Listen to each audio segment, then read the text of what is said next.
See, we are always thinking of changing the system. I'm not saying it should not, it should.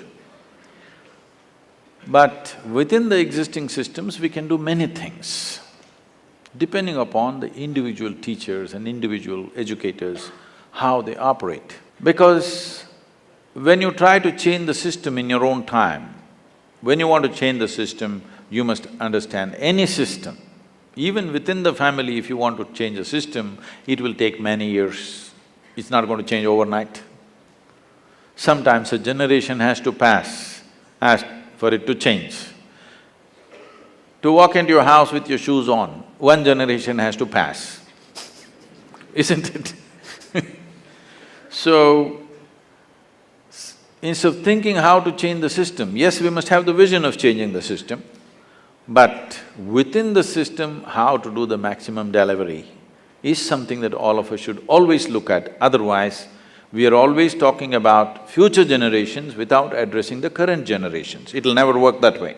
It'll only be a dream. We have to make the difference in the current generation. Only then, if you take a small step now, the next generation will take a bigger step.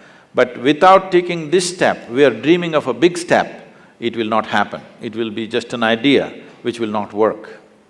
So, as an educator, you mentioned the word meditation. We must understand this, what meditation means. The word meditation, the English word meditation doesn't mean anything.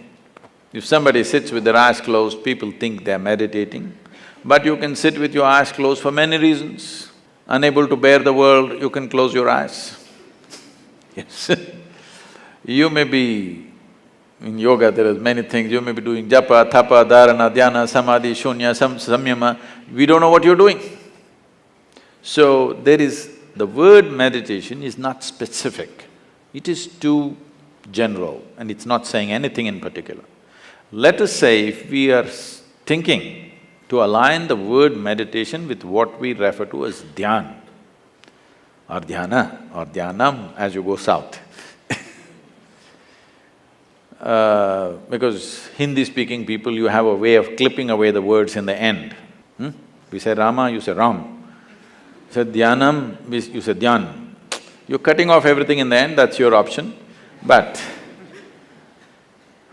if you're thinking it is dhyan or dhyana or whatever, what this means is, if you sit here, if you have a distinct experience that your body is here, your mind is somewhere else, what is you is elsewhere. Or in other words, there is a little space between what is you and what is your body. What is you and what is the content of your mind. Suppose this little space was achieved within you right now, would all these young boys be complaining about stress? You must do one thing. If you are an aviator, you would know this. You're driving to the airport, traffic jam, traffic jam, traffic jam. You curse everybody and honk and do all this and get there. Then you fly. Then you're flying over the traffic jam, it all looks very nice, you know. Simply because of the distance. When you were in it, it was a terrible thing. Once you're flying above it, it looks quite nice actually, traffic jams. Once there is a little distance, that's the end of suffering. So if you create a little space between you and your body, between you and your mind, this is the end of suffering.